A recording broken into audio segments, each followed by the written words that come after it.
Hey, friends, right on time. The live stream of the Eric Zane Show podcast brought to you by, well, for starters, the birthday boy. That's right. The one and only Mario Flores from the Mario Flores Lakeshore team of Van Dyke Mortgage is celebrating a birthday today.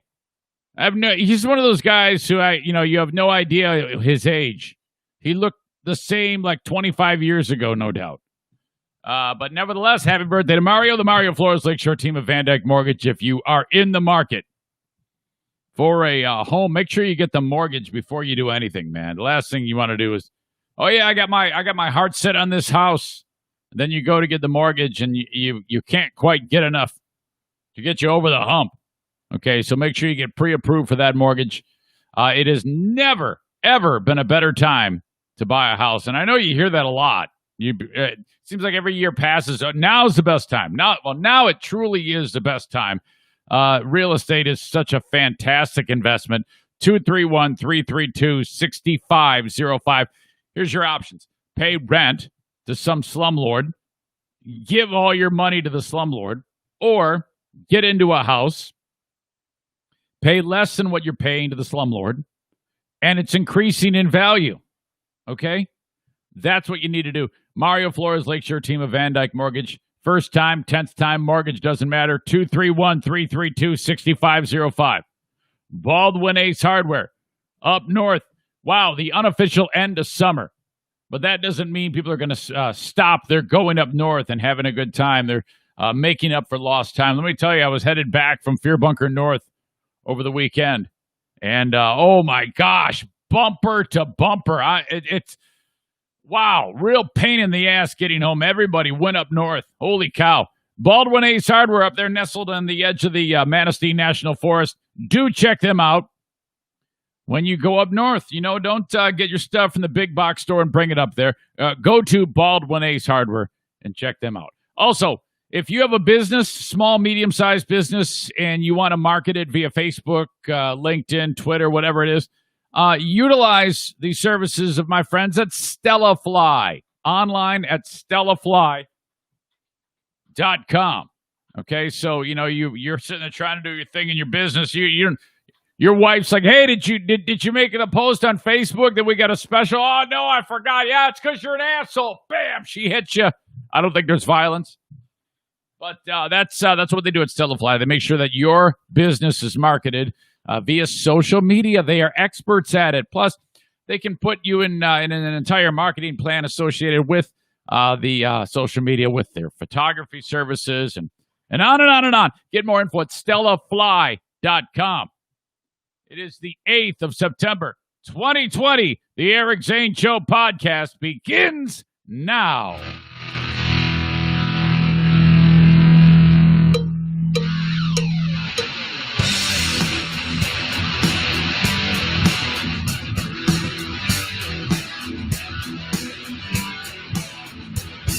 And now, here's a guy who has never won a congeniality award at any radio station anywhere.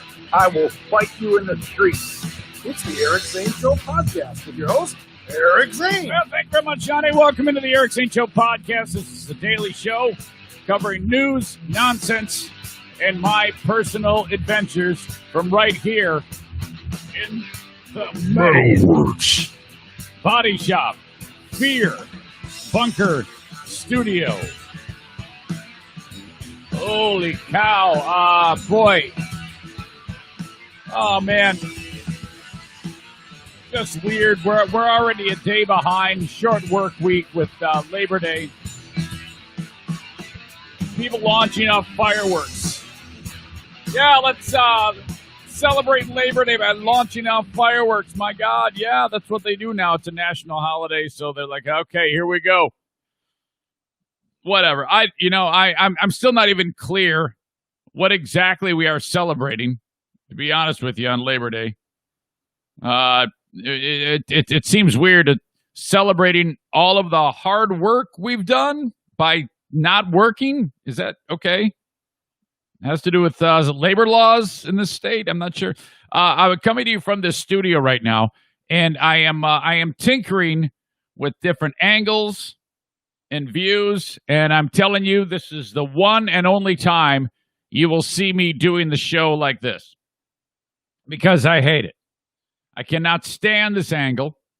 It's so damn uncomfortable. I am going to go back to what you are used to for tomorrow's show. In fact, I can't even get all of my sponsors' signs in on this angle. I thought it would be I would be able to do it, but I had an on-time start scheduled at 8 a.m. today, but I was monkeying with the camera. There's oddball glares on things, and I can't even get the damn Baldwin Ace Hardware and the Horizon Hydroponics signs in because they're not making the cut. They did yesterday on the show when I was doing my test, but there's a reason why I'm not. You can't see them now because I had to.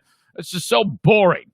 Jesus, I have like a extension cord attached to the camera. And that allows the camera to go back further. And then I look smaller, you get more of the room, okay? Problem, that stupid extension cord causes like the picture to be jumpy in a weird way. I have no idea why this is. I mean, how can just a camera extension cord, a USB extension cord cause such fucking nightmares? So I'm like, we can't have that. So I got to get rid of the extension cord, short cord. And now all of a sudden, I don't see the whole room. You don't see the whole room. So I'm like, oh, this is terrible. So, all this tinkering, it's part of the growing process of the show. It all started with the Ben show that we had when Ben was in here on Friday. More on that in a second. But even that was fucked. The tables that we're sitting at are too damn small, feel like children. My God, growing pains is what I'll chalk this up to. It's not so much sitting there bitching about it. It's just I'm just not comfortable the way this is right now. So I'm going to go back to the way we've had it leading up to this point. So that'll be, this is the one shot. You will get this angle with these ads. Blue Frost IT, I moved them, but that's staying there. That is actually much better. You can just see it better. Okay? As this room, the Fear Bunker Studio, which is more like a NASCAR vehicle. Folks, we have a ton of stuff to cover today. Never are we short of material. More insanity with Zoom. Public meetings with sex. We talked about that. Remember that one dude was like having the, I don't know what the hell, city commission meeting. And then he thought he was done for the day. And then some chick who works in the office, like the treasurer, shows up and shows her cooch to the guy on camera.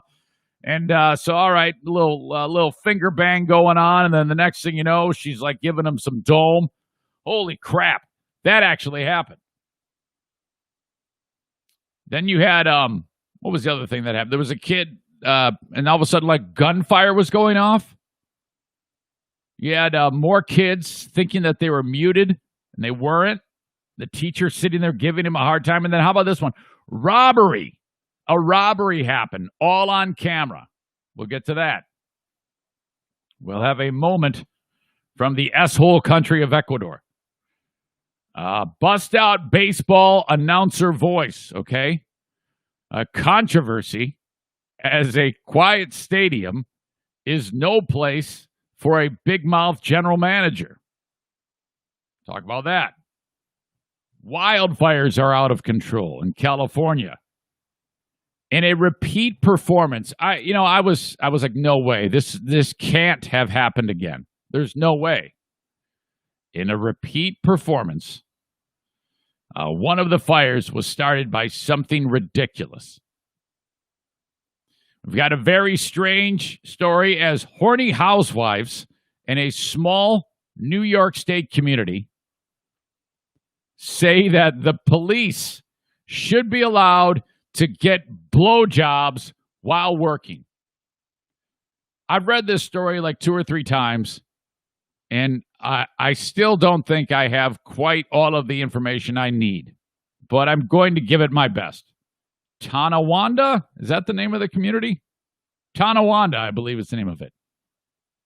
From what I'm understanding, they are saying that cops should be allowed to get a BJ or have sex if they want to, if they're propositioned by, let's say you pull somebody over. And this all comes because apparently this happened. Okay, that all sounds weird, I know. Like a cop had sex with the lady. And now instead of the guy getting in trouble, the local horny housewife bitches are saying that we need to let our cops get blowjobs? This thing is so weird. I can't believe it. I thought it was a fake story at first. Okay. And a dead lady is diagnosed with COVID. I've heard enough of these stories that the suspicion is increasing when it comes to COVID and who has it, who doesn't, and who is reporting it. I am starting to become even more suspicious. Enough. I'll detail what's going on with that. But first off, let's talk a little bit about my time with the one and only Ben Glaze. Bit by bit, what was going on through my brain as I was seated right here with Ben. Ben showing up, by the way, with a hoodie on because my man is really, really self-conscious of his weight gain. He didn't look like it to me. He looked like Ben to me, but he's like, oh my God, I've started a new medicine and it's making it so that I am struggling with my weight. And so the poor guy is just extremely self-conscious of it. He's self-conscious of it, and he's got a hoodie on because he says it'll cover up his tits more. I mean, what a way to start the show. I'm wearing a hoodie. It's 85 degrees in here because my tits are too big. And I'm like, oh, God. So he's explaining himself. We're talking about that. We get off and running. Honestly, I was a little bit concerned with the physical layout of the room, and I think it was warranted. Like right now, just seated here, the fact that I've changed the angle of this table right now, I'm extremely uncomfortable talking to you, ridiculously.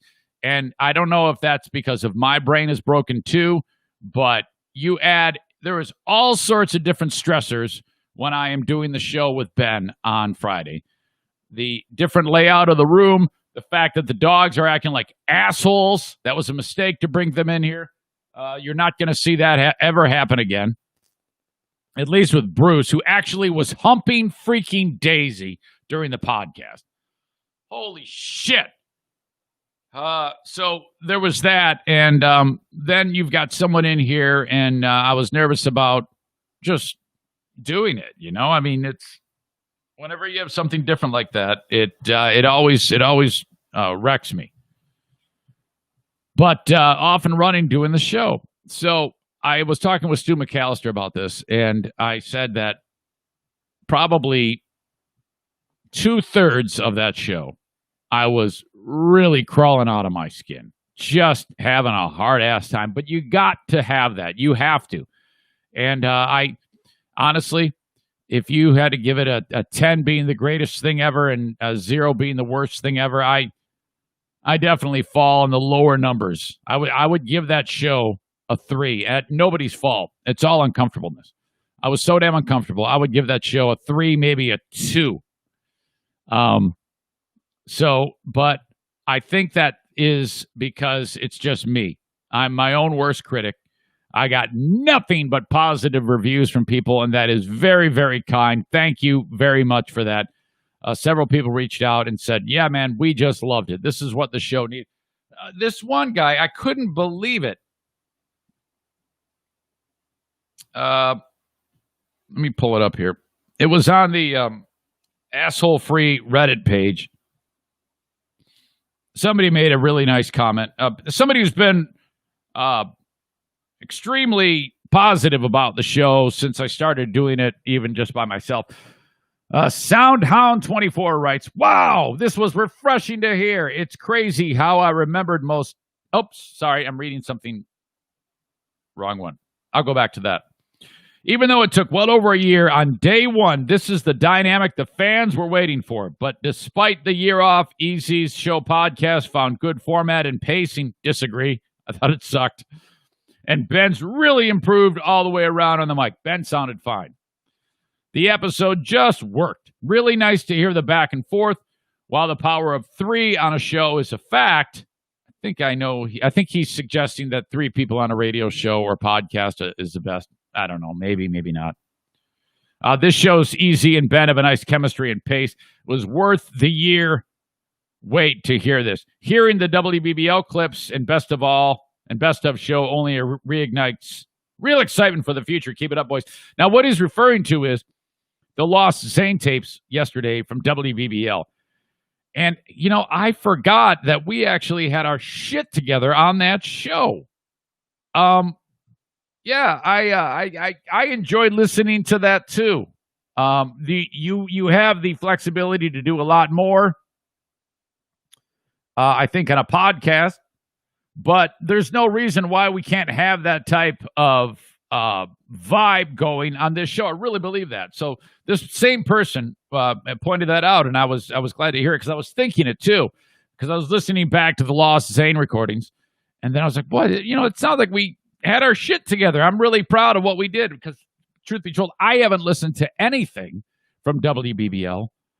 I rarely listen to it when I work there, and I sure as shit haven't listened to it up until this point.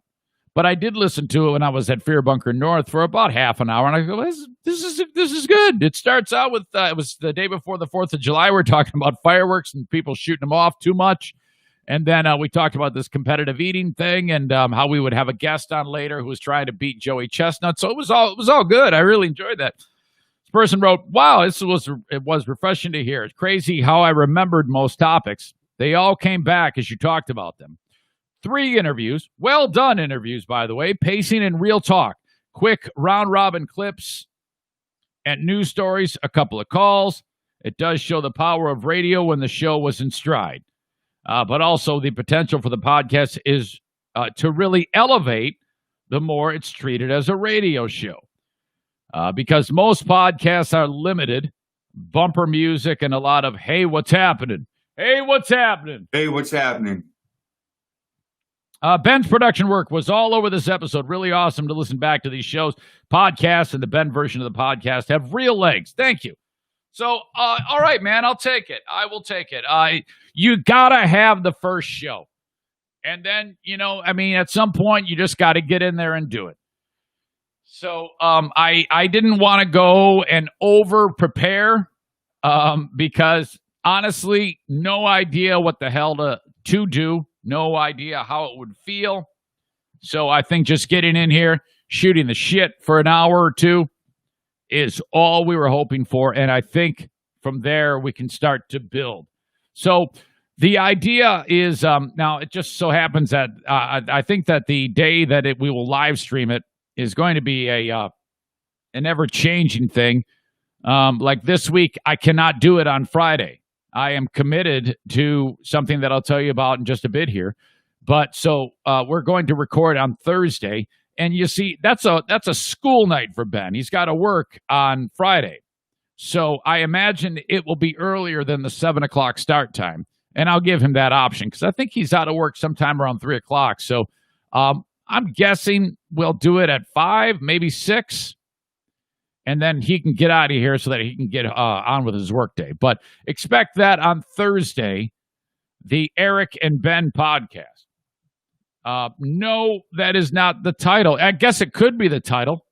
Hell, I threw together my logo. I painted over my name, my last name, and just wrote Ben there for the logo, which was kind of funny. But whatever. I gotta commit, I think, but. I don't know. Is there anything wrong with the Eric and Ben podcast? I mean, maybe. We'll see. We'll take it as it comes. So the reason why we can't do it on a Friday is because I have rehearsal dinner. Not rehearsal dinner, but a rehearsal. For a wedding that I am the officiant at. This is something that I've kind of just fell into. It all started with... the tarantula farmer, Zaniac Mitch. He reached out to me and he said, "Hey man, would you my fiance? Would you marry my fiance and I? And I'm like, well, yeah, actually I would. So that's coming up here in the fall. But before that happened, /Dale. Dale reached out to me and he said, man, I want to get married and I want you to do it. Do you do that? I go, well, it just so happens I have. Yes, I can. And so what you do is there's this online church of whatever. It's some non-denominational thing where basically you just pay them and answer a couple questions, and then you can legally marry people in whatever state. So that's a thing. Dale is getting married this weekend. Him and his lovely better half, Sarah, are tying the knot, and I am so proud of this couple. I'll explain that why in just a couple seconds here. Couple minutes here. But so this is Saturday, and they asked me if I would be willing to stream their wedding live on Facebook. And I'm like, well, yeah, that's a great idea. I would love that. So you will be able to see on Saturday, I don't yet have the time, Dale, Sarah, audience members who are witnessing this terrific occasion, and myself, Dale and Sarah getting married. Now, I'm probably going to steal a little bit of thunder of what I'm going to say because, you know, typically and I've never done this before in my life. This is the first time I've ever done this, but obviously I talk in front of people all the damn time. But I think what I wanted to do was, because how many times have you seen people get married and then the person, the officiant or the priest or the minister, pastor, whatever, says something about the couple? And I know this couple. I know this couple very well. So let me just tell you that, and it will steal a little bit of the thunder, but this couple met at a 12-step meeting. They had both decided they wanted to turn their lives around, and they still continue to work very hard at that. I mean, been through a lot, put themselves and their loved ones through a lot over the years, but managed to, with work, commitment, and the belief that they can recover, they managed to every day put one foot in front of the other and stay healthy. Now, I'm not going to lie, Dale is dramatic as hell, and Dale has been that his past was what it was, and I am always, and that's not anybody's fault. Whenever Dale reaches out to me, I'm like, oh God. When he reaches out to me, he usually is in a panic. Oh my God, I need to talk to you right now. And I'm like, oh God, something terrible happened. He fell off the wagon, or I don't know, he got thrown in jail. He punched somebody in the face. Oh, what the hell? And then I'll get on the phone. Yeah, Dale, what is it? What's the matter? Yeah, are you going to serve pizza at the paintball event? Because I got a bunch of people coming. Of course. Is that it? Is that the important thing? Yeah, that's all I wanted. Excuse me. I'm always worried that he's going to drop some bit of heaviness on me, that he's in jail or something, but never. Guy is strong as an ox. So these two getting married in front of all of these family members who they have put through the ringer with their terrible decision-making when they were younger, but now as they've grown, they finally got it through their skulls. Thank God, and they found each other. And the fact that they found each other while taking care of themselves first, you know? I mean, you can't, there's a process, chain of command. Get yourself healthy. Then, look at, all of these great things have happened to these people, these two, and their families, since they decided to start taking care of themselves. So I'm extremely proud of them and so lucky to be able to be in front of them and their family members and share this with them. And I give a lot of credit to their family too for sticking by them. You know, that's not the easiest thing in the world. So I cannot wait for that. And you'll be able to see that. Okay, that comes up on Saturday. I'll give you more details about how you can see the Dale and Sarah wedding. And then I'm like, he's like, because I'm going to introduce him introduce the wedding party like I do, like a hockey announcing thing, way loud and obnoxious. And then he wanted to see if I could get drive him around in a limo. And I'm like, I don't know, man. I don't know if I can do that. And I'm like, in the back of my head, I'm like, holy crap. And then I said it. I go, besides, if I were doing that, you guys would probably have sex in the back of the car. He goes, well, then you put up the divider. I'm like, Dale, no, you can't. No, you're not going to have sex in the car, okay? Jesus. Oh, my God. Aggressive lovemaking in the back of the limo. Holy cow. All right, so I'm looking forward to that this week. Let's see. Review the show with Ben. We'll be recording Thursday. Not sure on the time. It was a weekend, continuing with the open of the Eric Zane Show podcast, up at Fear Bunker North. The cast of characters involved in this one: Eric, the Princess of the Forest, Jacqueline, her lesser half, I guess you say, Justin is there. 4, count them, 4 dogs. Madison had things going on. Diana and her brother, No Filter Kevin, were off to visit a cousin who was in from out of town for the first time since the passing of the other half of the Doobie Brothers, David. And so they got a chance to see him. So I've got some quotes from No Filter Kevin. Again, I've talked to you many times about how he loses his temper, and there is no filter whatsoever. If it's in his brain, it's going to come out. He usually gets really upset. He's animated.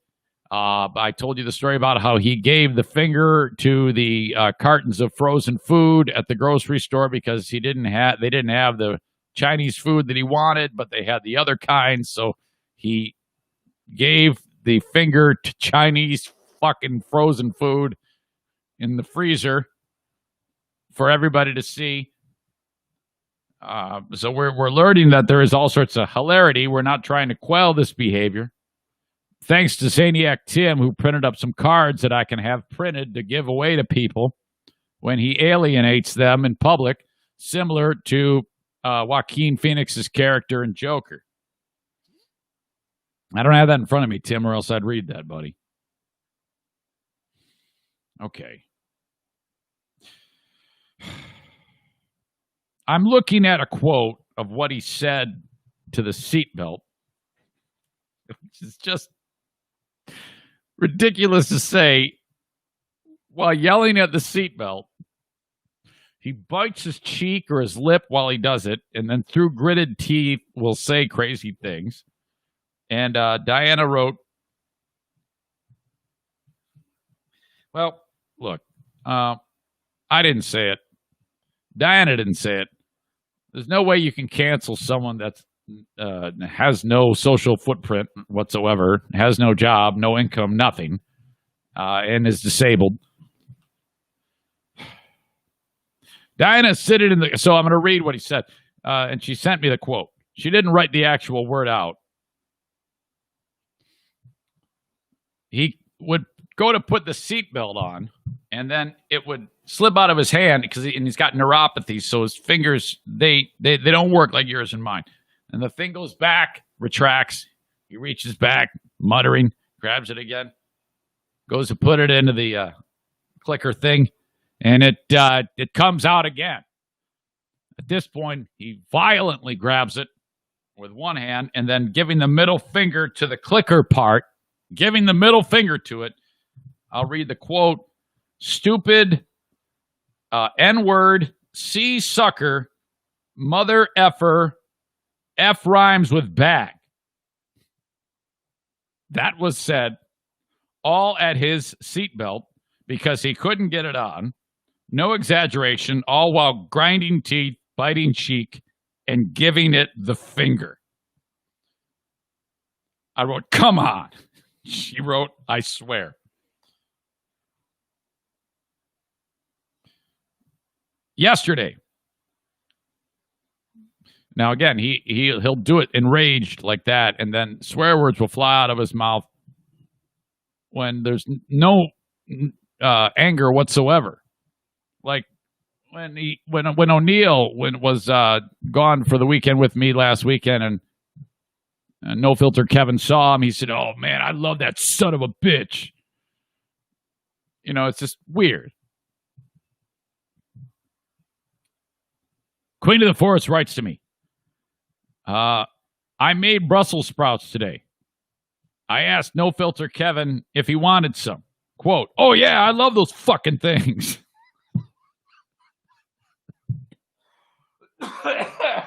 Oh, shit. Oh, my God, so much fun. You saw him briefly if you watched the, I think it was on the Patreon. It might have only been on the Patreon yesterday or Friday. But he popped in and said, hey, man, the carpet cleaners are here. I'm surprised I didn't hear, hey, man, the motherfucking carpet fucking cleaners are fucking here. Fucking shit, yeah, fuck shit, fuck cock. So anyway, there you go. That is the latest in the No Filter Kevin files.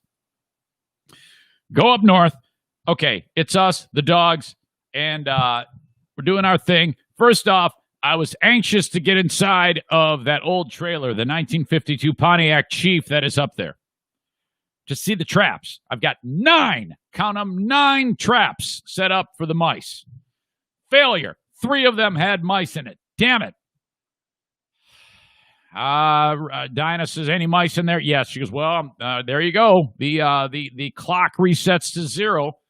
I need weeks and months of success of no traps sprung before I will set foot in that place. I go, I don't blame you. I'm not going to lie to you. 3 traps. They were sprung. Dead mice. So they're still in there. Now there is the outside chance that they may have been in there. And then I sealed off the last remaining hole. And then now that's it. I doubt it, though. I really doubt it. I don't think we're there yet. I was scanning the underside of that trailer again, and I did find yet more openings, which I did not have the means to close them up while we were there. Plus, of course, there's a frickin' bee's nest in one of the holes. I can see these small bees flying in and out of the damn thing. So now I'm like, Jesus. And Dinah's like, burn it down. Burn it down. It's got bees' nests in there. It's got mice in there. Just burn the place down. I'm like, no, I am not giving up on this place. I want this thing to be in a certain state. I love this thing. There's no way I'm going to burn something down that I've been going to since I was 5 weeks old. Come on. Nevertheless, so there you go. That is the update on the mice. So Diana is not there. It's me, Jackie, and Justin. Justin wants me to show him how to make a hobo pie. You ever have one of these? You got the little pie iron, and then you put bread, and then like pie filling, and then more bread, and then you cook it over the fire, So I'm showing dude how to, he doesn't know how to do this. I go, you got to be kidding me. This is the easiest thing in the world. Here, watch. So I'm showing him. And then I get done, just about done making it, and I go, okay, go ahead, make yours. He goes, what? I thought you were making this one for me. I go, no, you got to make yours. What the hell is me showing you this? And then I'm not going to show it to you how to make it and then give you mine. You got to make your own. That was all confusion. I bust the thing out, and then I forgot that when you take these things out of the iron, this pie iron, it is not a good idea to do anything other than look at that thing for about 15 to 20 minutes because the pie filling on the inside makes lava look like an ice cube. But I did not think of that, and I grabbed it, and I bit the shit out of it. And oh my gosh, a fiery blast of nuclear sun Chernobyl plasma coated the roof of my mouth. And I cannot tell you how much that hurt. And as I'm doing this podcast right now with my 2nd-degree burn on the roof of my mouth, I have been in agony since I started talking on this podcast, however many minutes ago that we began. It is brutal. The inside of a hobo pie, hell, if I had left that alone, right now it would still be hot. And I made it Saturday night. Holy shit. And I'm like, ha. And right away, I take my tongue and I touch the roof of my mouth, and I can feel like meat flanks hanging off. And I'm like, oh, God, it's all blistered as shit. Oh, dude, what the hell? How stupid do you have to be? The worst. So the molten mouth incident happens. Short time after, burnt myself on my left hand. Actually, it was the next morning. My knuckle, reaching into a frickin' toaster oven trying to get a bagel. So it's like one thing after the other. All right. Probably a bad time to bust out the chainsaw. But I did. I thought to myself, oh my God, I'm going to get hurt. I know it. I'm on a roll. No problems. Everything went fine with the chainsaw.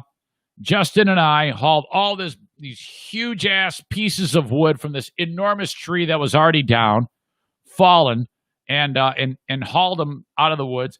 Prior to that, there was a tree that I had to bring down that was still up, okay? Now, I'm not good at this. Boring Dean and Sarah Rutsch's husband are the experts on trees, on chainsaws. I look at the tree and I go, okay, I think it's going to fall that way, to the right. And then I look at it a little more and I go, no, I think it's going to fall to the left. So I start to cut it to fall to the left. You have to notch it and then cut around the back, and what you notch will fall down on itself and the tree will go down. However, my second thought that it was going to fall to the left, wrong. It started to fall to the right while I'm still sawing on the back of it. So it pinches the bar. That means the saw blade stops, and now I'm letting go of the saw, and it's in the tree, and the tree's still standing. It has fallen half an inch onto the blade, and it's pinched the shit out of it, and my saw is hanging there. I'm like, oh fuck, what am I gonna do? Shit, I don't know. So I'm like, I don't know, handsaw, axe. What do I seriously. And then Justin says, why don't we get behind it and push it? And that'll free up the saw if we can move it a little bit. And I'm like, no, that won't work. It's not going to work. Tree's too heavy. It worked. He got behind me. We pushed. Tree fell down, grabbed the saw, worked perfectly. Holy crap. Okay. Split the wood with the axe. We're putting it away. There's like this little shelter where you put the wood away, and we noticed that a bunch of bees start flying out. More bees. Holy shit. But these aren't just any bees. These are enormous bees that are hairy, and they're so big you can hear them. Like the wings are producing like wind. It's like Mothra, that big. And Jackie goes, oh, no, those are bumblebees. They won't sting you. And I'm like, wait a minute. What are you talking about? And so they're flying all around us. And Jackie is looking it up. And then she goes, oh, no, they will. I'm like, well, thanks. The female bumblebees will sting you. And these are huge-ass bees, and they've made a nest where we're putting the wood away, okay? So I'm like, well, just be careful, Justin. And so then he bails. I go, all right, I'll do it. So I'm kind of like placing wood away real gently near, and I don't have anything to kill the nest. And I don't want to kill the nest because I was reading that bumblebees are actually pretty damn beneficial. So I don't want to do that. I figured I'd just let nature take its course and put the wood away, and then just and it's all wet wood, so no one's going to be taking it out of there anyway to burn it. It needs about 2-3 months to dry. All I want to do is get the fucking wood in there, close the tarp, leave. That's it. Bee comes out, and he's right in front of my face, and he's flying towards me, and I can see he's pissed. He looks like one of those murder hornets. What do? I swing at him. I hit him. He kind of flutters away like Darth Vader's TIE fighter, and he lands in the grass. And I go, oh, shit, I think I killed him. And then I felt bad. I've told you that I don't like killing a spider. And if, God forbid, if I run over something in the road, I'm like, oh, Jesus, it just wrecks me. So I feel bad. I actually felt bad. What did I do? I get a stick, and I go walking up to the bee. And I put it on him, like where his legs are, and I see they're still moving. I knocked the shit out of him. I think I gave him a concussion, but he's still alive. And apparently he comes to and wakes up because he crawls onto the stick, and I'm thinking to myself, oh, he's happy with me. He's happy that I'm checking on him after I just knocked the shit out of him. But he's not happy at all. So he starts flying, and what does he see? Bruce. And he lands on Bruce's ass. Now, I don't know if he stung him or if she stung him or what, but Bruce immediately starts like, you know when dogs chase their tails? That's what Bruce is doing, trying to get at the fucking bumblebee. The thing is stuck on him. So I hit the bee again. Sure enough, he falls off, but this time he's not knocked out, and now he's pissed. Now he's really genuinely pissed. He's going to go kick somebody's ass. Who does he go for? Jacqueline. And she right away gets up. Now, again, she just recently had her knee rebuilt. So she's walking, trying to walk, but she can't. So it's like a really bad limp. And she's actually screaming at the top of her lungs so bad that I thought that she was hurting her knee by walking. We thought that she like destroyed her knee again. But no, turns out she was just scared to death of it. And I go, wave your arms, he's following you. And she's freaking out. Holy shit. I ended up going over there, swatting the thing again. It's fine. This thing obviously cannot be killed. I don't want to kill it. Amazingly, she survived. Nobody got hurt. They're still there. The beast, as of this moment, hopefully by the next time we go up there, they'll be gone. And I found a freaking wasp nest in the same spot. We can have a wasp versus bumblebee war going on. You may have seen the video while I'm sitting there by the fire our last night there. It was Monday morning. And I hear something behind me. Didn't know what it was. I turned around. 7 turkeys hanging out. Just looking at me like I'm crazy. This is the same bunch of turkeys that O'Neill, who was an asshole all weekend, chased into the woods, man. Holy cow, I thought O'Neill was gone. More than one occasion, I thought O'Neill was gone again, where he just takes off like a bat out of hell. We were leaving on yesterday, and we got probably 3/4 of a mile away from the place. You got to go up my driveway. You make a left on a 2-track road, travel half a mile down. And I thought to myself, I wonder if the antenna for the TV is still up. I can't remember if I put it down. So I made Justin open up the side door of the camper and go look at it. Sure enough, O'Neill runs out the side door and takes off running and goes all the way back to the campground. All the way back. He didn't want to leave. Jesus. Bruce chasing him. Unbelievable. Overall, a good time. That is the update of what happened over the weekend and the open of the Eric Zane Show podcast. I know that is a lot, but I've got a lot to talk about on this show today, and I'm glad that you are here with me. I want you to send me an email if you are on the struggle bus and you need a new furnace installed. Man, there's nothing better than getting something new, okay? And for some of you folks, you're like looking around, you're like, Jesus, man, I've got so many different irons in the fire trying to keep this house, above water, keep us all above water. A new furnace would be fantastic. Joe Martinez wants to give a furnace away to somebody in need. Full install of a high-efficiency furnace. You can nominate someone. You can nominate yourself. All you need to do is send me an email, eric@ericzaneshow.com.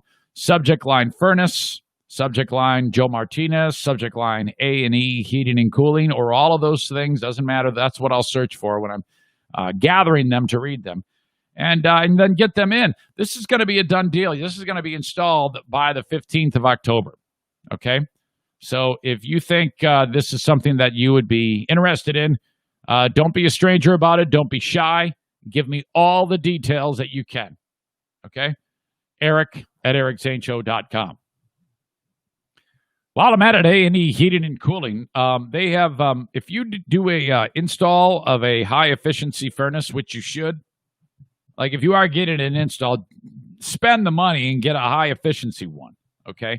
And that's with the Comfort Maker Heaters and Air Conditioners, Comfort with Confidence.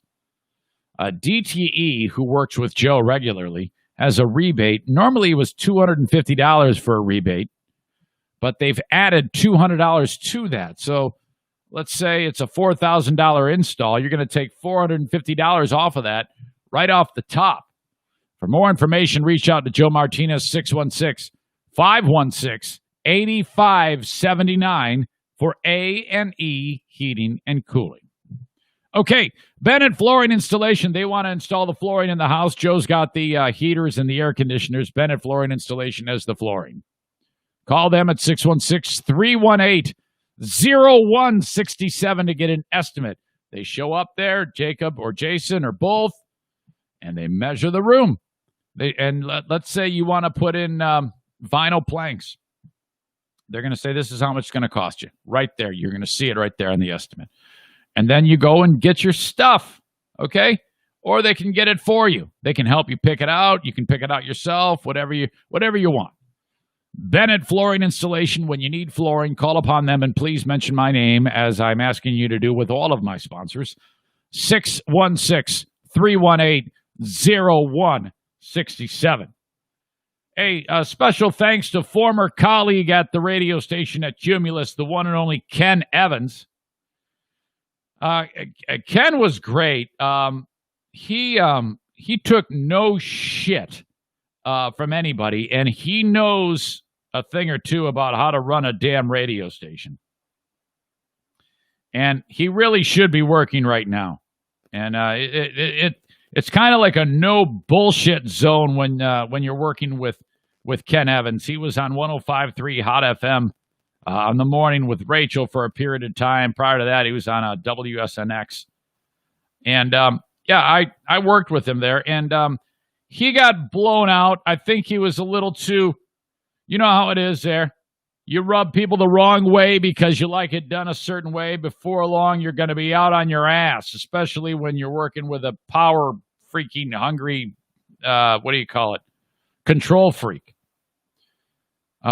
Ken mentioned the show. I don't know what this is. Jenny Ann JPA asked the question, who do you consider to be the best podcaster in West Michigan? List their name and tell me why. So I didn't know anything about this. And Ken wrote, Eric Zane is West Michigan-based and probably creates more unique content than any other podcaster locally. He's able to monetize it and help promote small businesses along the ways. Thank you, Ken. I really appreciate that. Let's see. Laura writes, for me, Brian Kelly for interesting interviews and stories. I agree with you there, man. I love Brian. Eric Zane and Stu McAllister for laughs, and West Michigan nice or not so nice. I know what you mean. Aaron writes, Joe Pellerito's heart shines through in every interview. I love Joe Pellerito. He does a podcast as well. A couple of votes for Brian Kelly. I don't know what this is, though. Is this like some type of local best of the best thing that you see from time to time? No idea. But thank you. All right. So we've talked many times on the show about how Zoom has led to just some crazy-ass shit. You had that one kid starting the school year, and then all of a sudden there's gunfire. What the hell is up with that? Webcams have been capturing shit for quite some time. And then now as the school year has started, you get teachers teaching a class full of young people. And then who knows what you can see. This one comes to us from Ecuador. And I see 5, 10, 15, 20, 24 students and the teacher. What you got here is one kid is just sitting there, and then all the other students notice something going on, and they start, hey, holy shit, Moha, or whatever her name is. There's a robbery taking place. You see masked men come in, pushing the chick's father, one of the family members, no idea. And then they grab her, and then all the other students are like, holy shit, man, she's getting, it's going down. Check this out. Bien. It's all in Spanish. Las falanges, falangetas son articulaciones. Tu madre es una puta. Sí, esas son articulaciones. La muñeca. Still the teacher. Los hombros. Vete a la chingada, cabrón. Están robando a la casa de la mafia. Now everybody's noticing. Mande. They're like, call the Están cops. robando la casa de la mamá. Call the cops. Comes chingo de cagada. Llama al policía. Llamen. ¿Y cuál es la dirección o algo? Están robando. ¿Qué pasó? Sí, como... That means holy fuck in Spanish. Corre. No sé. That means grab his dick in Spanish. Llamen rápido, vean. Sí, hola, o Domi. Yo no sé dónde. Come mis nalgas cuando yo estoy cagando, cabrón. Say that. Call their mother a Tu whore. madre es una puta. ¿Alguien tiene el número del papá o de la mamá?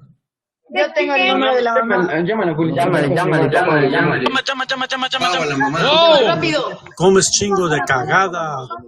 Come mis nalgas cuando yo estoy cagando, cabrón. Vete a la chingada, cabrón. That's right. Maho was muted throughout the video. She turns around to face the bedroom, likely hearing the intruders, stands up. Intruders come in, pushing the family members into the room. Several classmates unmute themselves, start say, they are robbing her. Oh my God. One student says he's going to call the cops. Professor urges others to do the same. Hell, the cops are probably in on it. Call the police, call the parents. For the rest of the video, Moha's computer camera. Am I saying Moha or Maho? It's definitely Maho. Maho's computer camera was knocked over, and the robbers eventually took the laptop. They grabbed the laptop, so you probably see him running through the streets on the Zoom of the classroom. That may have helped them get caught because they were caught. The video went viral. Was posted in the popular subreddit Public Freakout with the caption, "Student gets robbed in the middle of her online class in Ecuador." They ended up being captured soon after. The event was recorded on video while the student received classes online, the tweet reads. So, yes, they ended up capturing the four guys. But holy crap, my God. You know you live in a rough part of town when you're sitting there on your Zoom and then gunfire breaks out, or maybe somebody starts robbing you. Holy shit. All right, speaking of police, this one comes to us from, this is Stu McAllister neck of the woods, because the story comes to us from the Buffalo Chronicle. A little bit of background. Some cop was having sex with some guy's, some guy's wife. And I'm not sure if that affair started because of a traffic, like the cop pulled the chick over and she said, "Hey, how about I give you some dome, and then the ticket can go away." But there was an affair going on, and I've read this story like 2 or 3 times, and I still can't figure out what the hell is going on. All of the details, but I'm getting, I think, some of this, but it doesn't make any sense. From what I'm understanding, the local moms and the housewives love the cops so much, they're trying to make it so that cops can take a 15-minute sex break with random people on the street. That's how it reads. Following tawdry rumors over a sexual misconduct allegation against a popular career police officer, Brett Ryder, 46-year-old cop, several town of Tonawanda residents are pushing the town board to change its policies to allow cops to receive, quote, sexual gratuities while on duty. I read that. I'm like, there's no fucking way this is true, right? The policy would not allow they would not allow the cops to request sexual gratuities under any circumstances. But in the event that such a non-monetary gratuity is offered, the cop would not be punished for accepting it, as long as the encounter is less than 15 minutes long, and that the officer then declines to not take his next scheduled 15-minute break. So they're suggesting he can get a sex break from a random lady or guy, I guess. Or hell, if it's a female officer, I guess you can do this too. as long as it's under 15 minutes, and you say, "Oh, well, that's my break for this window of time. I got to skip my lunch break now because I had a fish break." What the fuck is going on here?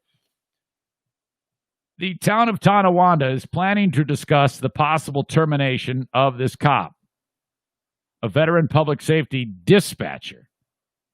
So it's not like he was on the road. After an internal investigation found he committed misconduct on the job, a resolution that has been prepared to terminate him will be on the agenda for Monday's town board meeting. If any of us at our jobs, with the exception of me, because I work at home, like if Diana came in here and wanted to have sex with me, I would not get in trouble. But if you're at your job and you have sex, you're going to get fired. So why would this, I don't understand here.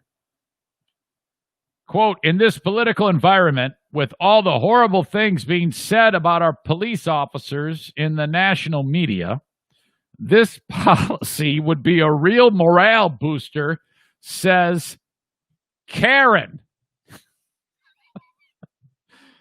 a Tonawanda resident and supporter of the policy change, who asked that her last name not be published.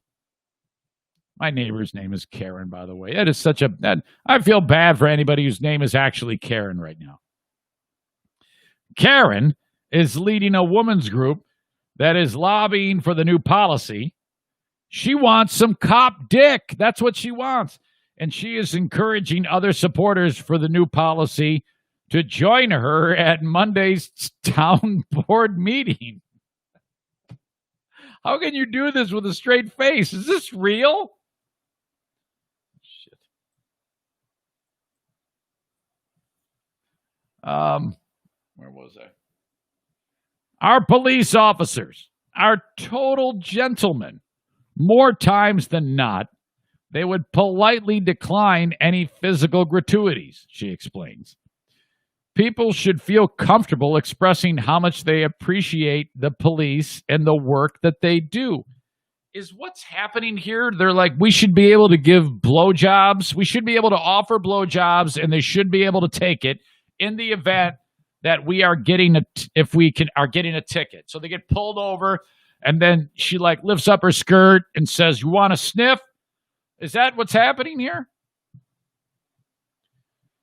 The town board resolution does not offer specifics about the misconduct, but it's widely rumored that the cop, Brett Ryder, is accused of having sexual intercourse with a married woman, a 56-year-old married lady, while on duty.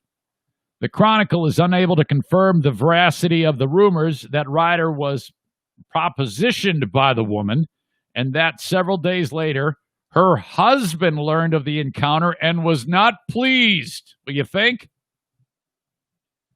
The town board took the violation of town policy The town board took this violation of town privacy policy very seriously. Can't read.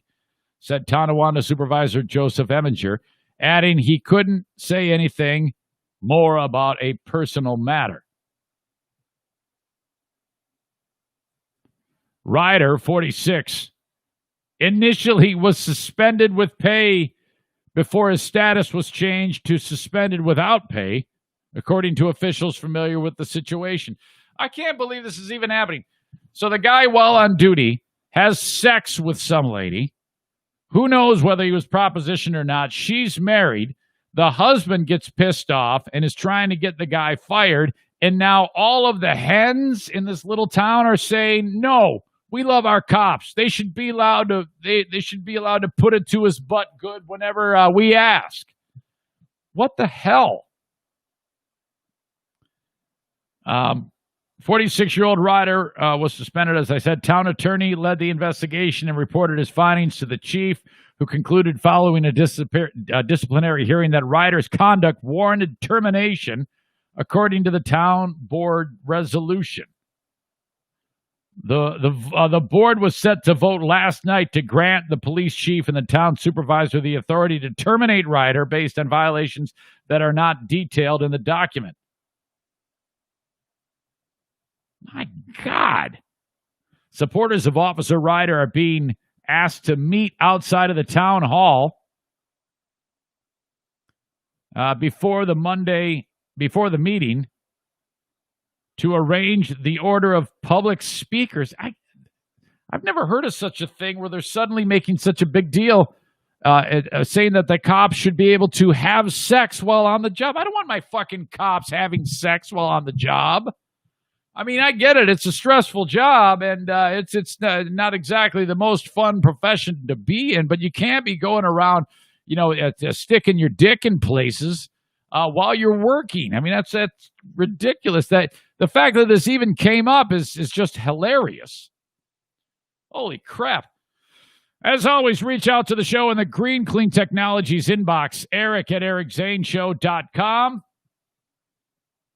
You can send me an email anytime during the show. Bobby says you should name the show with Ben the Glazed and Confused Podcast, she says. All right, thank you. Don't quit your day job. Let's see. Kevin in Muskegon writes, subject line, Joe Rogan. Just after you completely dogged Rogan last week, on the Best of the BBL show twice, you completely went on about how great he is. Once about him with Nugent and once with Trent, the motivational speaker. Pretty hilarious. Yeah, it didn't age well. Rogan, when he's good, he's good. I'll tell you that. In fact, Rogan had Tyson on, Mike Tyson, and I liked that interview. I think he's a little over the top in thinking that the Tyson fight is going to be spectacular. I think it's going to be shitty, but it was interesting. I'll give him that. When Joe Rogan's interesting, I'll give all the credit in the world and say that he's interesting. But Joe Rogan is a complete phony because of the idea, Kevin, that he when he went on to Spotify, he gets $100 million and he allows Spotify to keep all of his right-leaning content interviews that he's done over the years and controversial people and keep them off of the platform. That is absolute bullshit. And Rogan, true to form, doesn't say shit about it. He just keeps to himself and just does what he wants. I'll say this about the Mike Tyson fight, and I did listen to that interview, most of it. First of all, Mike Tyson is as crazy as ever. And I think that this is going to be the biggest pile of shit in the history of fighting. Mike Tyson shoots one 15-second video where he looks fast and he's in shape.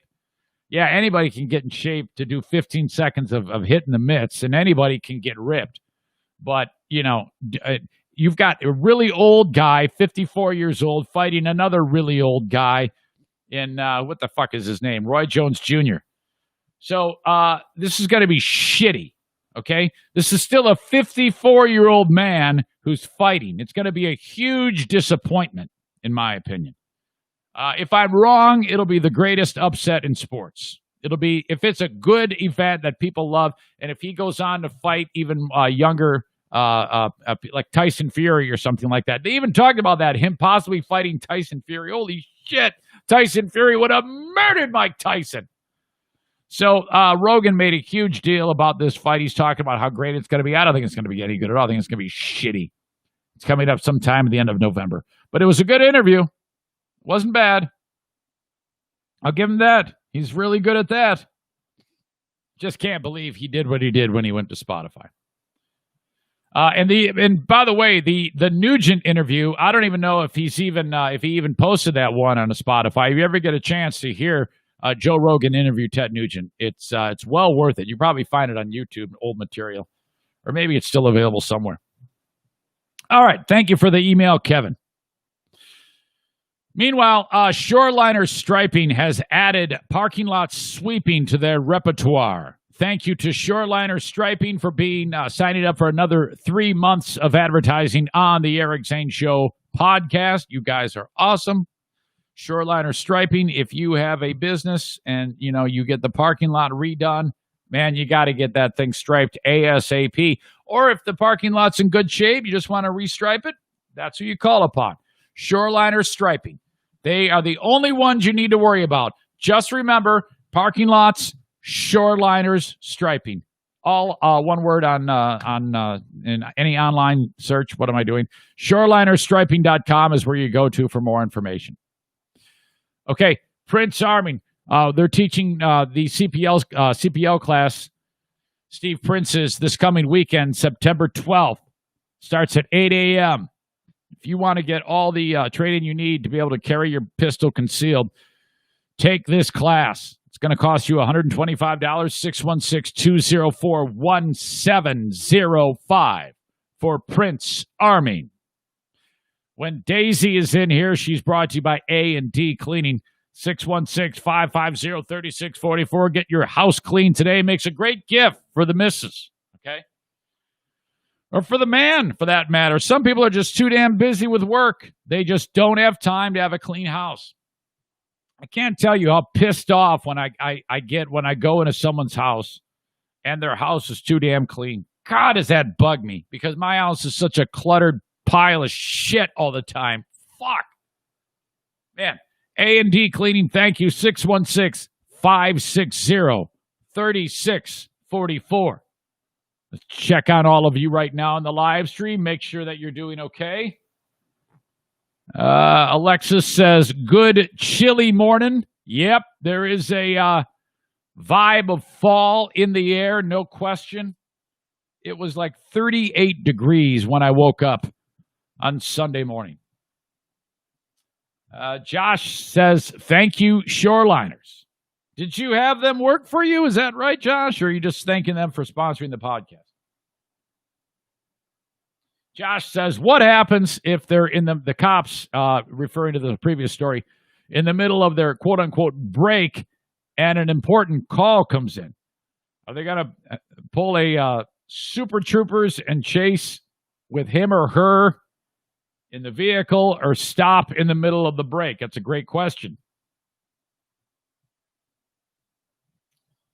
All right. Zaniac Dirk says it's all nice and toasty in Clearwater, Florida. That's where he is, the home of Scientology.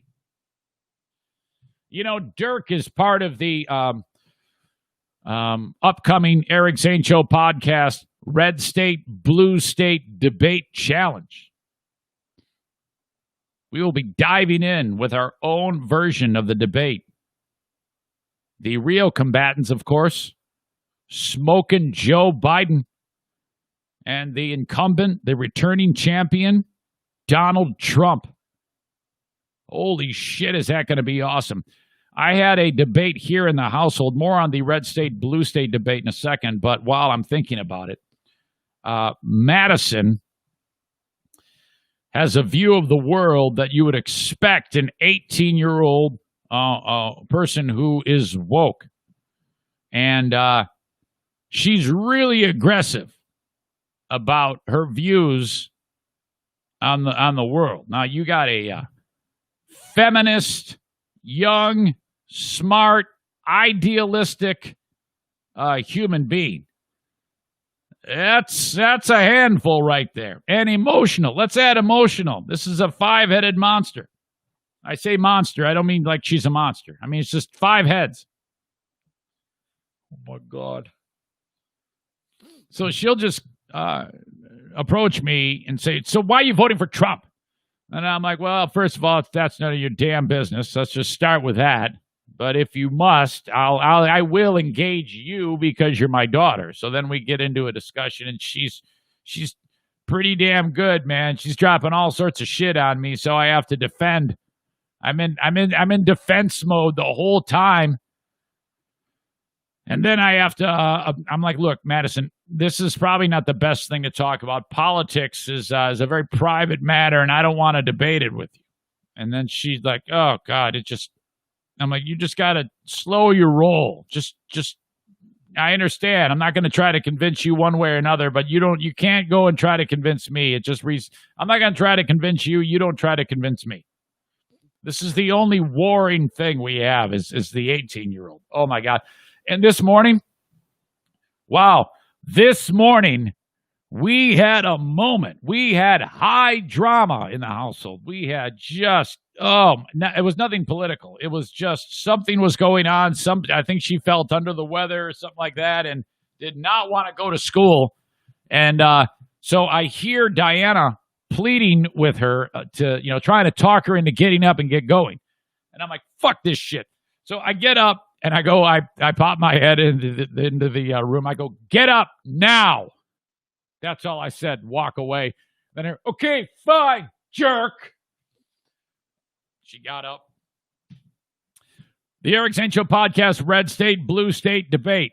The battle lines have been drawn. I've got 6 people, 3 per side. Red State Dirk will be teamed up with Patriot Nick and White John Coffee Jason. You're like, what is that? What is White John Coffee?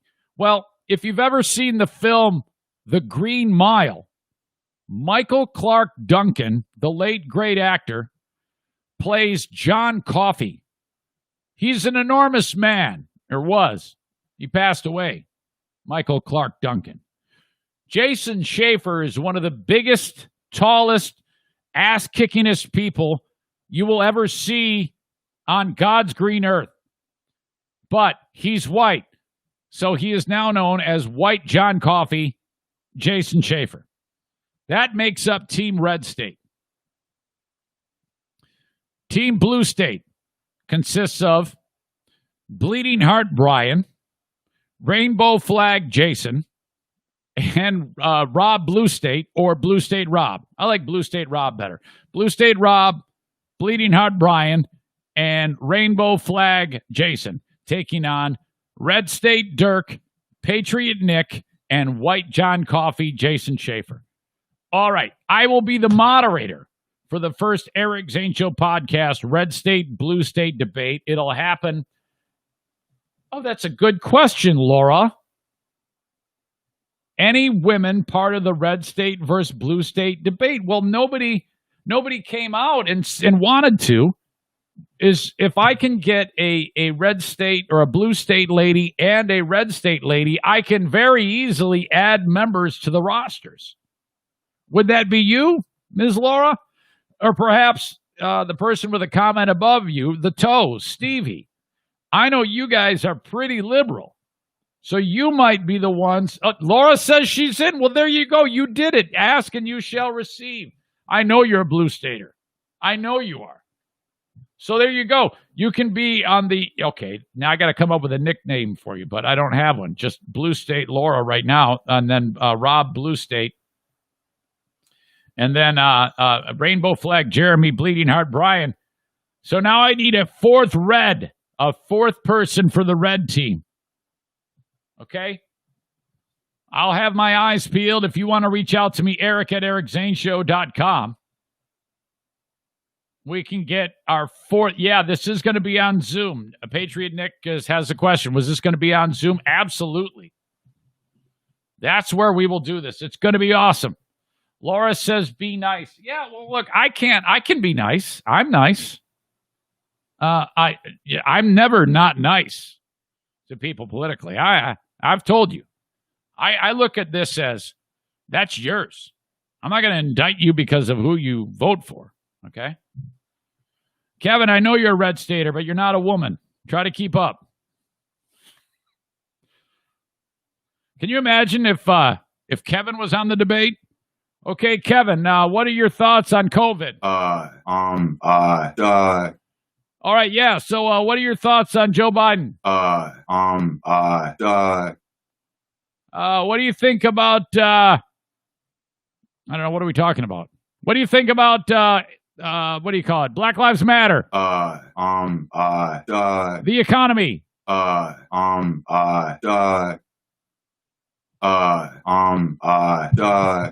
think that last za. All right. So we need a lady for the red state, blue state debate. It'll happen about the same time that the presidential debate happens.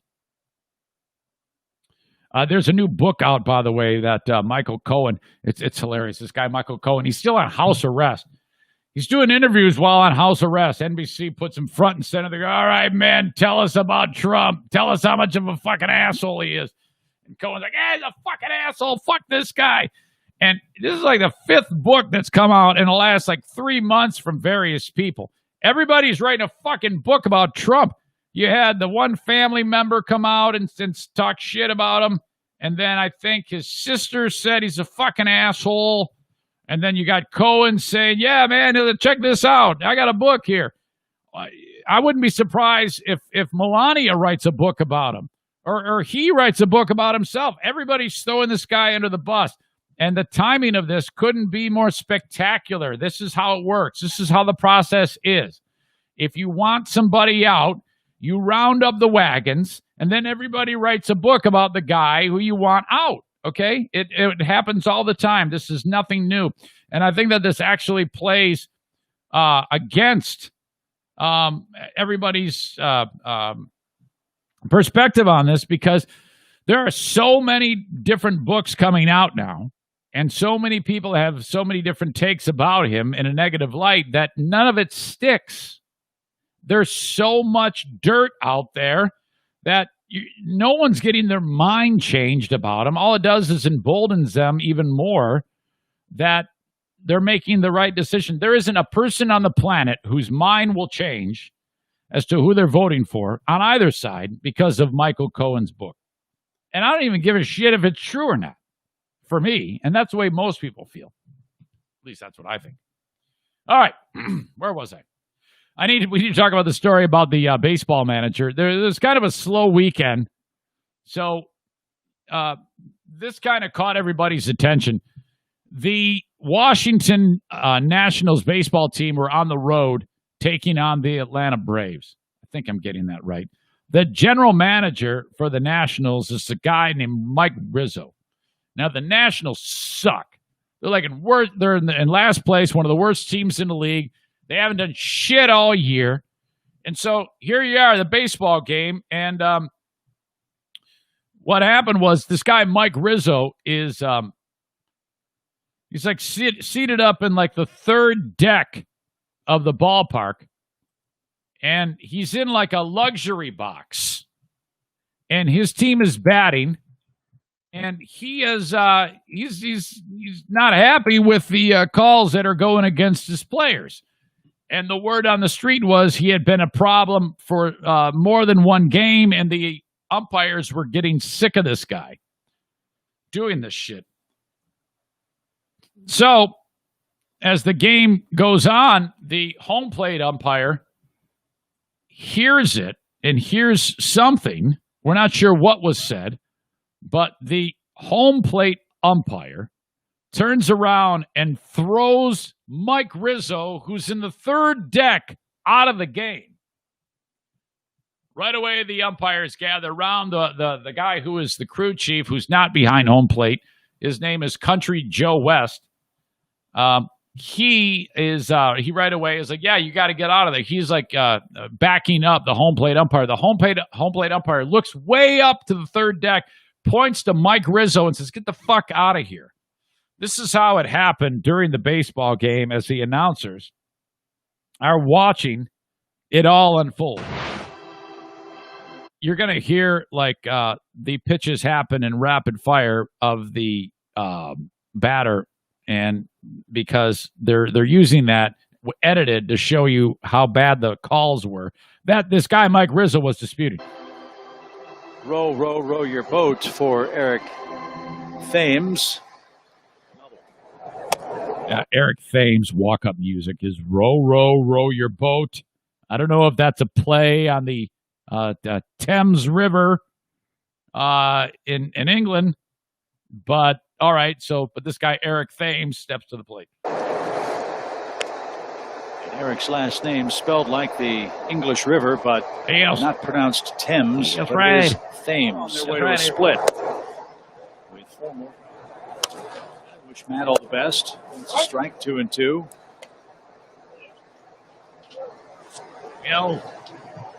That's right. I think I just heard. Yeah, Matt had a couple big hits, and then he hurt his hammy running to first that game and never got his timing back. Nope. All right, now it's going down.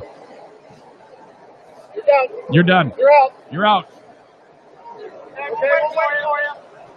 Wow, somebody's getting kicked out. That's right. I thought I heard somebody say you're a fucking asshole from the third deck there. Oh my God! Yeah, I think that's what I heard. Yeah, he even called him a sperm eater. And whoever said that is going to be in deep shit. All I heard was you're a filthy sperm eater. Right about the time that pitch was called a strike. Stet sees somebody in the upper deck or in the second deck. Call security. Get him out of here. Somebody's been ejected. Either Joe West or Hunter Wendelstedt saw it, and they've asked security to be called either in the second deck or third deck. And they said, we'll wait for you. Better not be Mike Rizzo. And it was Mike Rizzo. The umpire is Hunter Wendelstedt. He's the one who threw him out. Country Joe West, the old school umpire who was the crew chief, he said, I wouldn't have taken that from anybody. And we still don't know what the dude said exactly. They need to say that. Okay? They need to say exactly what he said. Because everybody's turning on these umpires. And I'm like, bullshit. If the guy is talking shit and he's been getting away with it, he's going to continue to do that until you throw him out. A show emailer, Randall, said, oh, yeah, this is one of the bigger problems in baseball. Country Joe West sucks. These guys suck. They shouldn't have thrown him out. But I actually went ahead and, I plagiarized it, but somebody posted the rule in the rule book of how a person who works for a team cannot do what this guy Mike Rizzo was doing. And again, we don't know what he said, so he had to say something pretty bad. And I wish they would say, well, yeah, he called me a cocksucker. And then, no problem. Then that guy shouldn't be there, and he got exactly what he deserved. Country Joe West said, paraphrasing, but I think I'm getting this right. I wouldn't have taken that from you or me or my mom. I would have thrown Donald Trump out, but I still am going to vote for him, said Joe West. I was waiting for somebody to try to cancel Joe West because he said that he's going to vote for Trump. But that hasn't happened yet. So this guy, everybody was like, oh, man, this is he should have been thrown out. Well, you don't even know what he said. So I don't know. I mean, maybe he should have been thrown out. All right. I talked about this in the preview of how I'm getting a little suspicious of COVID-19 diagnosis that come down from people. You've heard about people who they say didn't die or died of COVID when they didn't have COVID. In fact, I forgot who was the listener of the show. I had somebody who died of cancer, and it said on the cause of death as COVID-19. And then I also heard, I remember someplace, somebody sent me a link. It might have been Red State Dirk. Some community official in Illinois said that if you are like getting a motorcycle crash and you die, and while they are looking at the body, they discover the person had COVID-19, they're going to chalk that up, give that a COVID-19 death. And that's a little weird. And so with all of that going on, I was like, what is going on here? Why is this a thing? And so there's been a lot of talk about numbers, about the validity of numbers. And with these stories trickling in over time, it makes you wonder, and it leaves you cast some degree of doubt as to what is true and what is not concerning COVID-19. I know for me personally, and I'm not here to tell you what you need to believe. That's not really my game. But I'll tell you this. I have another story that is adding, that is another log to that fire of what exactly is really going on here when it comes to statistics and deaths and illnesses. There is no doubt in my mind that people have died from COVID-19 and will continue to, and there is no doubt in my mind that we are in a pandemic. I know that. I get that. But listen to this. This might be the most egregious thing I've heard when it comes to mistakes or just fucking fraud. We don't know. I can't say for sure if any of the things that I've just referenced are mistakes or just a shitty way of doing it or fraud or done because there is an incentive to have people die from COVID for a lot of reasons. Could there be something more sinister like a conspiracy? Maybe. I don't know. Could there be incentivizing the numbers to get money from the government? You've heard about that too. Could be. I know that when I hear more and more stories about this, I start to put on my fucking tinfoil hat. Listen to this. This out of Tennessee, Shelby County, Tennessee. Basketball now to a Local 24 News exclusive. A Shelby County man wants to know what is going on at the health department. His mother passed away 6 months ago. So why would he get a letter saying his mom is positive for COVID-19 and needs to self-isolate? It's a little late for that. The local I-Team's Jenny DePrizio is trying to get to the bottom of what went wrong. Troy Whittington. Hang on a second. Is here number one. All right, let me back Basketball now to a local positive for COVID-19 and needs to self-isolate. It's a little late for that. The local I-Team's Jenny DePrizio is trying to get to the bottom of what went wrong. The audio is a little wonky in this for some reason. That's on their end. Troy Whittington was sure surprised when he opened up a letter this week that came from the Shelby County Health Department. I'm just having a hard time understanding how they can say someone has COVID-19 when they're not even alive. Troy Whittington is baffled. This letter arrived from the Shelby County Health Department for his mother, Sandra Whittington. The letter says she's been diagnosed as COVID positive and needs to isolate. But according to her obituary, the 66-year-old died February 16th. That was weeks before the first case of COVID-19 was even detected in Shelby County. It's been 6 months, almost 7 since she passed away. All right, let me explain this a little bit more clearly because they don't emphasize it enough early on in the story. This woman died in February of nothing COVID related. He gets in the mail 4 months later that she just tested positive for COVID-19. She never had a test. Nothing. So she couldn't even have been tested because she was cremated. This is absolutely like taking a person who died before the pandemic became a thing and has now attached her to an illness that she was never fucking tested for, ever.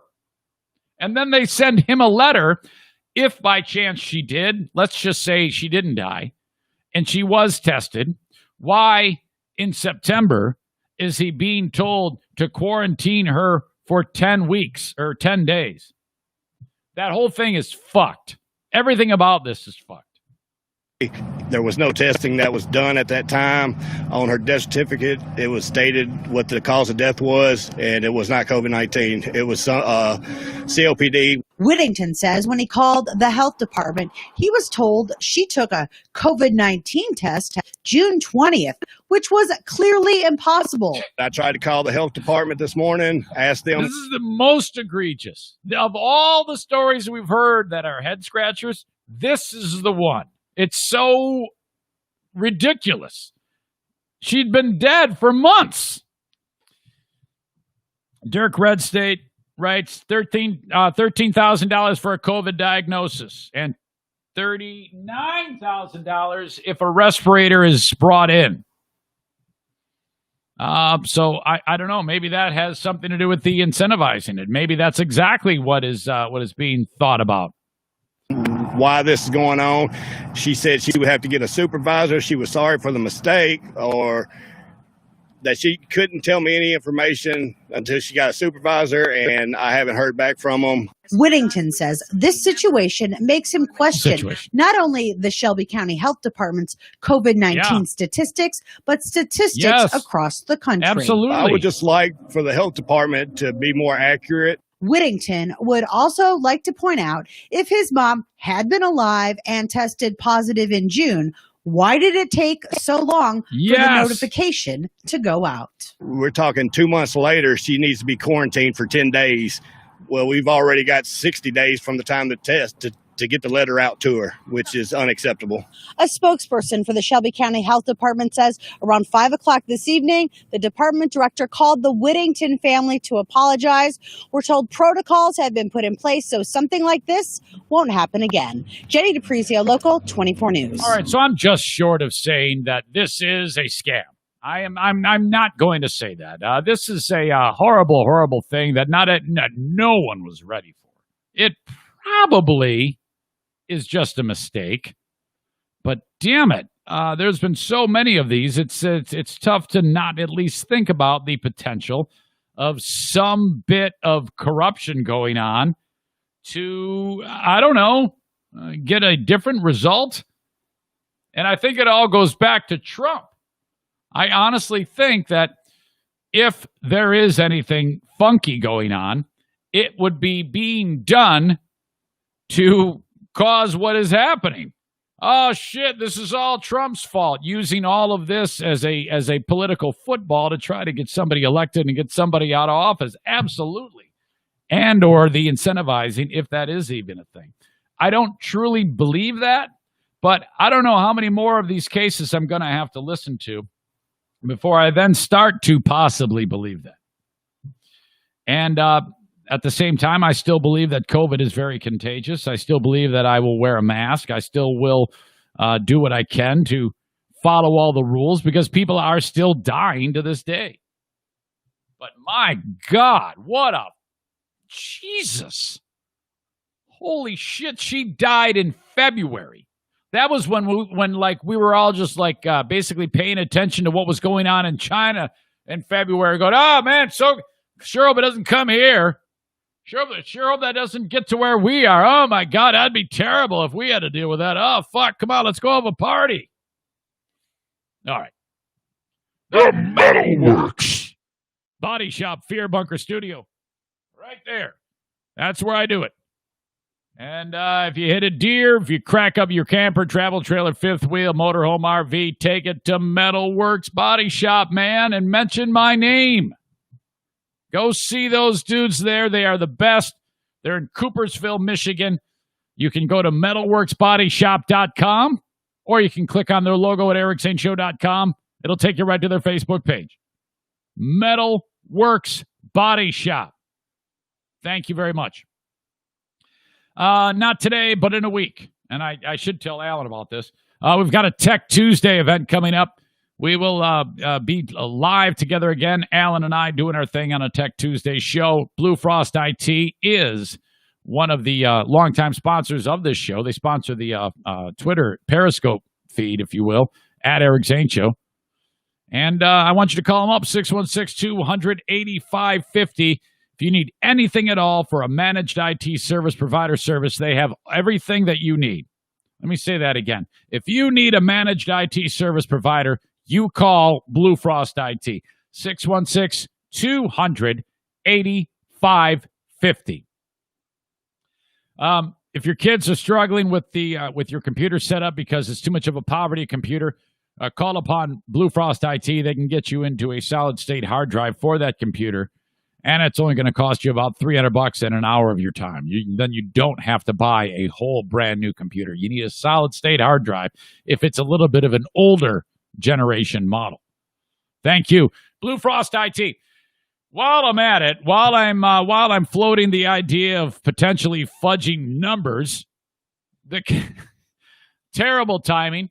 But the Kent County Health Department is asking me to stress to you to get your flu shot. I got to get mine coming up here. I got mine last year. You cannot catch the flu if you get a flu shot.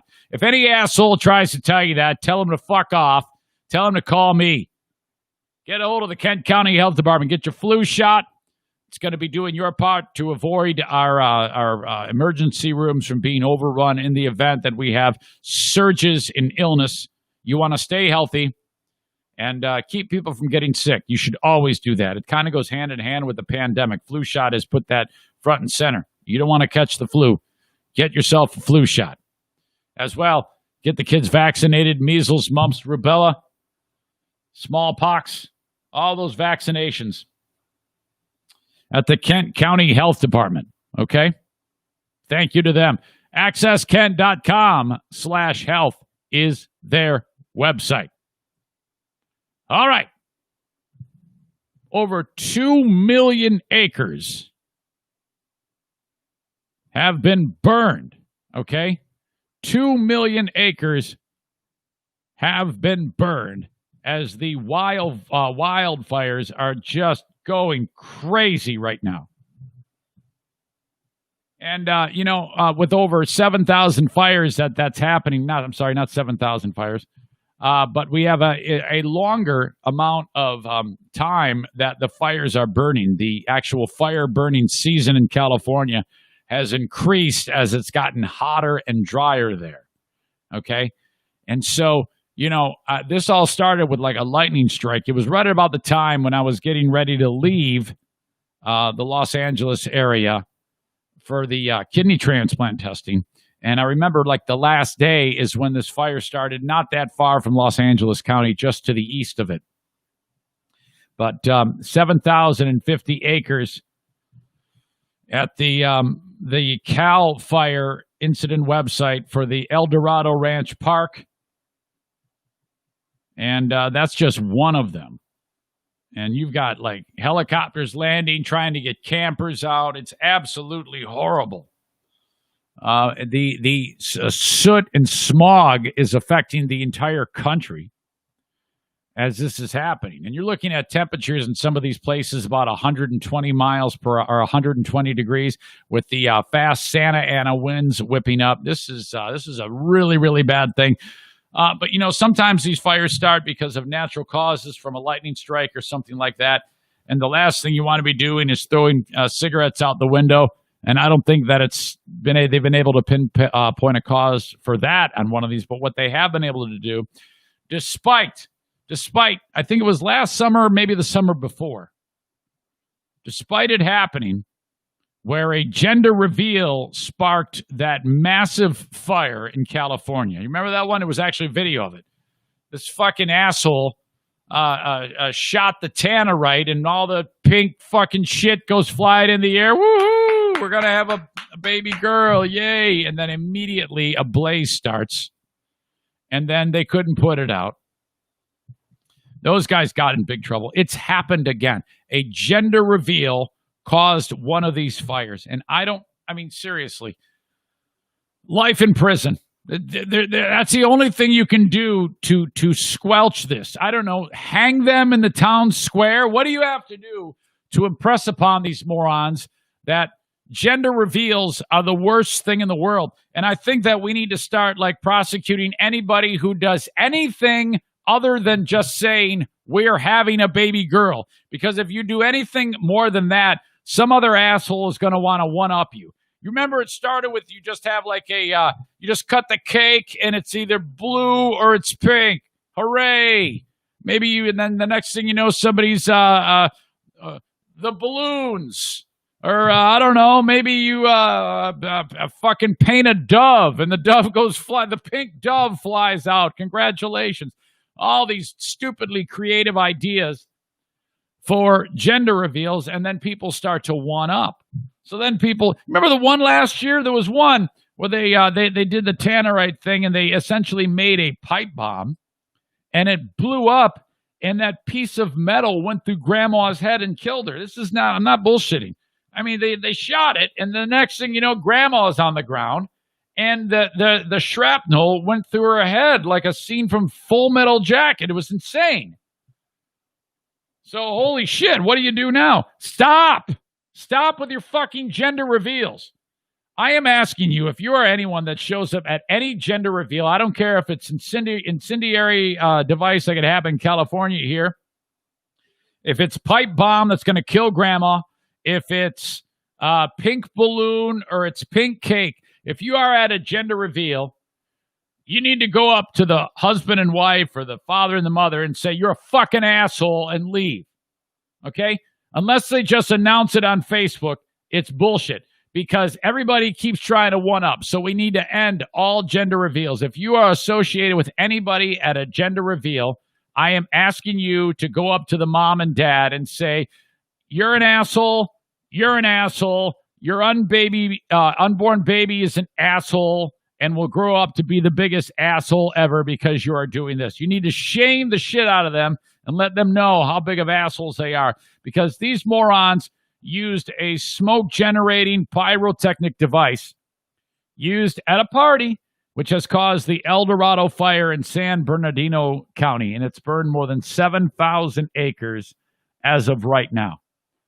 Evacuations all throughout the various communities that are there.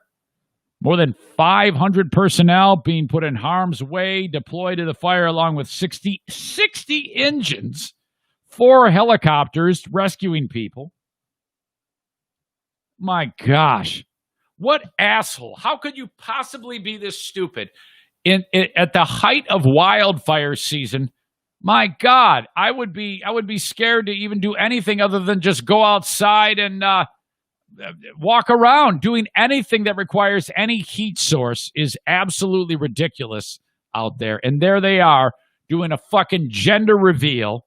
As soon as they find out who these people are, they need to lock the mother and the father up. They need to have the baby in prison. The baby gets life in prison for life. They just sit there and they just feed their baby in their cell room. And then the baby grows up and says, Mom and Dad, how come we can't leave this cell? It's like, well, because we're fucking assholes. And before you were born, we did this stupid thing. So now we have to be in this cell for our life because we did this. That's the only acceptable punishment for this right now going forward. No more gender reveals, please. And that is a rant. And that is a wrap. The Eric Zane Show podcast is done. The freebie is powered by all of these great sponsors. This is the one and only time you're going to see this show at this angle. I fucking hate it.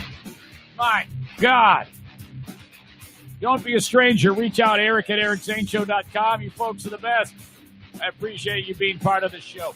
Till next time, talk to you on Patreon. Back with more on Patreon. I've got about an 85-year-old Karen that you aren't going to want to miss. Thank you to whoever sent that in. Oh, my God. This lady is a complete racist Karen piece of shit. Okay. Thanks again, folks. We'll talk to you next time. Bye-bye.